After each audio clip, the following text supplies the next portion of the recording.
নমস্কার বন্ধুরা, আমি অভিজিৎ আপনাদের সঙ্গে কথা বলছি আর আপনারা দেখছেন অভিজিৎ অফিসিয়াল। বন্ধুরা, আপনারা থাম্বনেল দেখে নিশ্চয়ই বুঝতে পারছেন যে আমরা কোন বিষয়ে আলোচনা করব।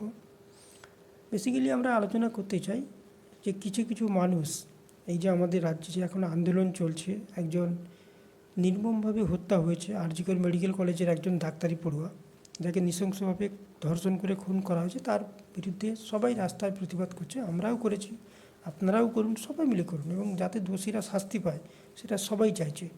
কিন্তু দেখা যাচ্ছে কিছু মানুষ জেনে হোক আর না জেনে হোক এমন কাজ করছেন, তাতে মনে হচ্ছে যে ওনারাই একমাত্র বীর পুরুষ, বিপ্লবী, আর বাকিরা কেউ নয়।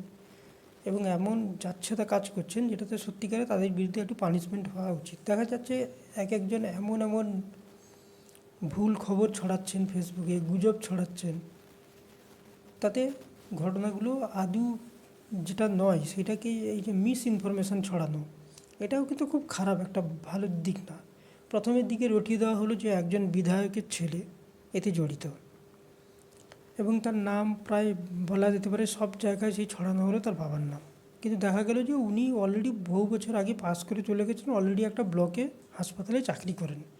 আচ্ছা, এই যে ঘটনাটা যদি যে ছড়িয়ে দেওয়া হলো, যার নামে ছড়ানো হলো সেই যে বিধায়কের ছেলে, সে তো নিরীহ, তার তো কোনো দোষ নেই, তার নামে একটা মিথ্যে রটিয়ে দেওয়া হলো, তো সে তো গণপিটুনি খেয়ে যেতে পারতো, তার দায় কার? তো এই যে মিস ইনফরমেশান ছড়ানো, এটাও আমার মনে হয় ঠিক না। এবং তার বিনিময়ে কলকাতা পুলিশ অনেককে নোটিশ দিয়ে ডাকছেও, তাতেই দেখা যাচ্ছে অনেকে পোস্ট ডিলিট করে ফেলছেন, অনেকে লুকিয়ে পড়ছেন, ফেসবুক ডিলিট করে দিচ্ছেন, ইউটিউব ভিডিও ডিলিট করে দিচ্ছেন। তো আপনারা যদি এত বিপ্লবী এবং সত্যি কথা সব প্রমাণ আপনাদের কাছে আছে, যদি পোস্ট করেছিলেন, তো ডিলিট করছেন কেন? এত ভয় পাওয়ার কী আছে? যান কলকাতা পুলিশের সামনে গিয়ে বলুন, এই তো প্রমাণ আছে, আমি এটাই পোস্ট করেছি, তো অন্যায় কোথায়? কিন্তু ডিলিট করে দিচ্ছেন। তো এই দেখা যাচ্ছে কিছু জনকে দেখছি যে নির্যাতিতার ছবি প্রকাশ করে দিচ্ছেন, তার বাড়ির ঠিকানা প্রকাশ করে দিচ্ছেন, উনি কোথায় প্র্যাকটিস করতেন সেটা প্রকাশ করে দিচ্ছেন, সেটাকে নিয়ে রিলস বানাচ্ছেন। এগুলো কি ঠিক? তো এই জন্য আমি বলছি যে যারা এইসব মহান বিপ্লবী সাজার চেষ্টা করছে, একটা আপনারা এত বীর, এত বিপ্লবী, কলকাতা পুলিশের একটা কল আসতেই আপনাদের পোস্ট ডিলিট করে দিতে হচ্ছে, আপনাদের ভিডিও ডিলিট করে দিতে হচ্ছে। তাহলে যদি আপনারা যদি এত সত্যের সঙ্গে আছেন, সব ইনফরমেশান আপনার কাছে জেনে বুঝে আপনারা পোস্ট করেছিলেন, তাহলে ডিলিট করছেন কেন? তার মানে আপনাদের কাছে কোনো প্রমাণ ছিল না, শুধু শুধু হাওয়ায় ভেসে আপনারা পোস্ট করেছিলেন ফেসবুক বা ইউটিউবে। এটাও ঠিক না। যে দোষী তার বিরুদ্ধে নিশ্চয় পড়ে, আপনাদের কাছে যদি প্রমাণ থাকে নিশ্চয় প্রমাণ আপনি পেশ করুন। দরকার পড়লে কলকাতা পুলিশে গিয়ে জমা দিন, সিবিআইয়ের কাছে জমা দিন, সিবিআই তো ইনকোয়ারি করছে যে এই প্রুফ আছে। তা না করে ফেসবুকে কারোর নামে উল্টাপাল্টা পোস্ট করে দেওয়া, ইউটিউবে ভুলভাল ভিডিও আপলোড করে দেওয়া, এটা কিন্তু কোনোভাবে কাঙ্ক্ষিত নয়। তো সেইগুলোই আমরা দেখছিলাম, যারা এইসব বীরত্ব দেখাচ্ছিলেন অলরেডি কিন্তু তাদের পোস্ট তারা ডিলিট করতেও শুরু করে দিয়েছেন, ভিডিও ডিলিট করতে শুরু করে দিয়েছেন।